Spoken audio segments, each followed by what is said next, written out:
আজকে আমি আপনাদের সাথে শেয়ার করব বর্তমান যুগের কিছু ব্লগারদের কাহিনী। হ্যালো এভরিওয়ান, আসসালামু আলাইকুম। আমি নাইমা জান্নাত। আশা করি আমার ভিডিওটি আপনাদের সকলের কাছে বেশ ভালোই লাগবে। তো আমি রিসেন্টলি আমার ফেসবুকে স্ক্রলিং করতে করতে ফেসবুক এবং টিকটক দুইটাই দেখা যায়। আমি আগে সবসময় ফেসবুকে বেশি অ্যাক্টিভ থাকতাম, কিন্তু বর্তমানে হচ্ছে গিয়ে টিকটকে বেশি অ্যাক্টিভ। তো টিকটকে দেখতে পাচ্ছি যে মানুষ আর কি ছোট ছোট করে কেটে কেটে দিচ্ছে।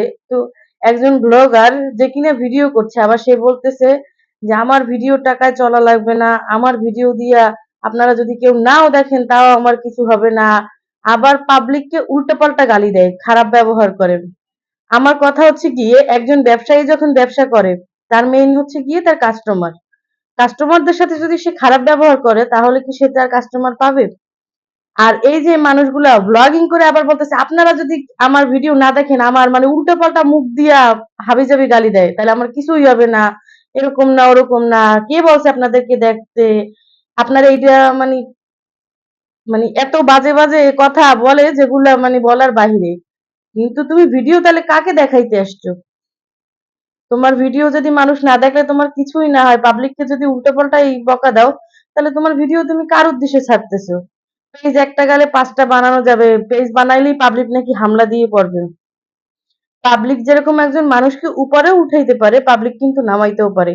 আমরা বড় বড় পেজ যাদের তারা মানে প্রায় কিন্তু আমরা এরকম দেখি যে যাদের বড় বড় পেজ হঠাৎ করে পেজগুলো ভ্যানিশ হয়ে যায়, পেজ নাই, পেজ খুঁজেই পাওয়া যায় না, ব্যান্ড হয়ে যায়। তার মানে যত বড় পেজ হও আর যত লাখ লাখ টাকা ইনকাম করো না কেন, পেজের কিন্তু কোনো নিশ্চয়তা নাই। এই পাবলিকরা যেরকম উঠাইতে পারে, চাইলে পাবলিক রিপোর্ট মারে, ব্লক মারে তোমার পেজ উড়াইয়াও দিতে পারে, তাই না? পাবলিকের সন্তুষ্ট হচ্ছে গিয়ে যারা কন্টেন্ট ক্রিয়েটর, তাদের সব থেকে বেশি প্রয়োজন, ঠিক ব্যবসায়ীদের যেমন কাস্টমার প্রয়োজন। কারণ কন্টেন্ট ক্রিয়েটর কাস্টমার হচ্ছে গিয়ে পাবলিক। পাবলিক ভিডিও না দেখলে কি তাদের ভিডিওতে ভিউ হবে? তাইলে কি সে ইনকাম করতে পারবে? এই জিনিসটা একটা কমন সেন্স। এখন সে যদি তার মানে তার যারা কাস্টমার, কথার কথা তার মানে মানে তার ভিডিও যারা দেখে, এখন তাদেরকে যদি বলে আপনারা আমার ভিডিও না দেখলে কিছুই হবে না, তাহলে এটা কেমনে হইলো? অনেকে আমার ভিডিওটা দেখবে, দেখার পরে হয়তো অনেকেই বুঝবে আমি কাকে উদ্দেশ্য করে এই কথাগুলো বলেছি। আমি সরাসরি নামটা মেনশন করছি না, কিন্তু আমি তো দেখা মানে অবাক যে মানে কথাই আছে কাস্টমার লক্ষ্মী। তুমি যাদের দিয়ে ইনকাম করতেছো, যাদের পুঁজি তুমি খাচ্ছ, তুমি তাদের বিরুদ্ধেই হচ্ছে গিয়ে উল্টাপাল্টা কথা বলতেছো। তাদের কি বলতেছে, আপনাদের আমার দরকার নেই, আপনারা আমার কাছে আসবেন না, আমার ভিডিও দেখবেন না, আপনাদেরকে কে জিগায়? মানে এরকম, এগুলো কি কোনো ভাষা?